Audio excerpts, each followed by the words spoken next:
कई लोग फंसे हुए हैं, उन्होंने मदद की गुहार सरकार से लगाई है। कैसे आप देखते हैं इस चीज़ को? देखो, बात ये है, हमने भी आज एक हमारी प्रिंसिपल है, वो भी वहाँ पर फंसे हुए हैं, उसकी आज मेल एक्सटर्नल अफेयर मिनिस्ट्री को मैंने की है। सरकार को इसके ऊपर मेरे को लगता कि तवज्जो और तवक्को देनी चाहिए। बहुत गंभीर इशू है, कुछ भी हो सकता है, और जो भी हमारे भारतीय सिटीजन्स हैं जो फंसे हुए हैं बाहर, उनको लाने का मुकम्मल प्रयास करना चाहिए। कोई मेरे को अप्रोच कर रहा है, कोई किसी को अप्रोच कर रहा है, इस तरीके से हफड़ा दफड़ी मची हुई है। तो दोनों देश आपस में बातचीत करें, एक्सटर्नल अफेयर मिनिस्ट्री ये तय करे कि किस तरीके से उनको लाना है, और उनके परिवारजनों को भी इंफॉर्मेशन समय पर मिलती रहे कि हमने ये प्रयास किए हैं और इतनी देर में आपके परिवार वाले यहाँ पर सुरक्षित पहुँच जाएंगे। और वहाँ पर भी जब तक नहीं आ सकते, उनकी सुरक्षा के इंतजाम वहाँ भी होने चाहिए, एम्बेसीज को कहकर, एम्बेसडर्स को कहकर। केंद्रीय गृह मंत्री अमित शाह ने पंजाब में धर्मांतरण को लेकर चिंता जताई है। उन्होंने कहा कि बहुत बड़े पैमाने पर कन्वर्जन पंजाब में हो रहा है। देखो, पंजाब के बारे में जो चिंता है ना इस प्रकार की, अभी आगे हैं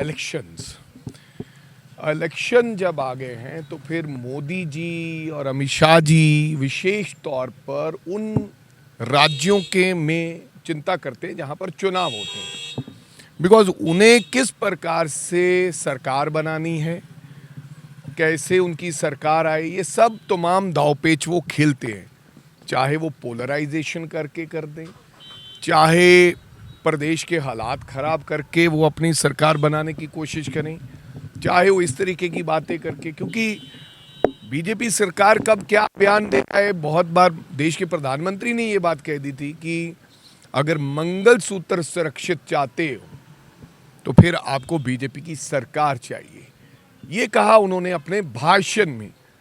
और मैं समझता हूं कि अभी तो एक ट्रेलर है, कुछ भी कह सकते हैं। अभी अमित शाह जी का आना तय हुआ है, सुना है पंजाब के अंदर, वो क्या कहेंगे क्या नहीं कहेंगे और कैसे कहेंगे और उसके पीछे मतलब क्या होगा, ये कुछ ही लोग समझते हैं, ज़्यादा लोगों को समझ नहीं आता है।